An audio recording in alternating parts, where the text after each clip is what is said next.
Palliative പ്രവർത്തക സുധാ പൂക്കോട് അവരുടെ വകയാണ് ഈ പാവങ്ങൾക്ക് ഇന്നത്തെ ഭക്ഷണം. അവരെയും അവരെ കുടുംബങ്ങളെയും എല്ലാം ദൈവം സമൃദ്ധമായിട്ട് അനുഗ്രഹിക്കട്ടെ എന്ന് പ്രാർത്ഥിക്കാം. ഈ ആരോരുമില്ലാത്ത പാവങ്ങൾക്ക് ഭക്ഷണം കൊടുക്കാൻ തോന്നിച്ച വലിയ മനസ്സിന് ദൈവത്തിന് നന്ദി പറയാം. മോനെ തൽക്കാലം ഇപ്പോൾ ചോറ് വാങ്ങി, ഇതിൻ്റെ ഇടയ്ക്ക് എനിക്ക് ഷർട്ട് മുണ്ട് എടുത്ത് തരാൻ പറ്റില്ലല്ലോ.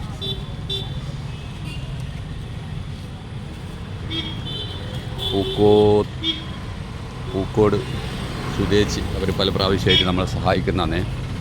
ഈ പാവങ്ങളോട് അവർ കാണിക്കുന്ന കരുണയും ദയൊക്കെ ദൈവത്തിൻ്റെ മുമ്പിൽ വലിയ പ്രീതിജനകമാണ്.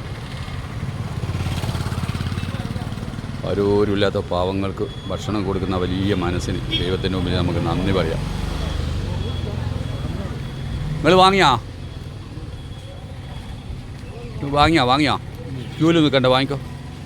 ഇവർക്കൊന്ന് കൊടുത്തേ, ഇവർ കയ്യിലെത്തരാം. ഓക്കെ, പിടിച്ചോ.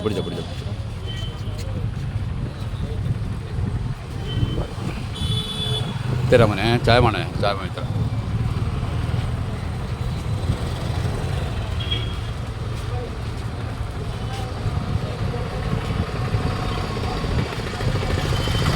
എൻ്റെ ഫോണിലെന്താ പൈസ ഇല്ല മോനെ? പണിക്ക് പോകുന്ന ആൾ നിൽക്കല്ലേ, ദയവേറ്റ് പണിക്ക് പോകുന്ന ആളൊന്നും നിൽക്കല്ലേ കേട്ടോ. ഇതെല്ലാം പാവങ്ങൾ റോട്ടുമ്പോൾ കൈ നാക്ക് കൊടുക്കുന്നതാണ്.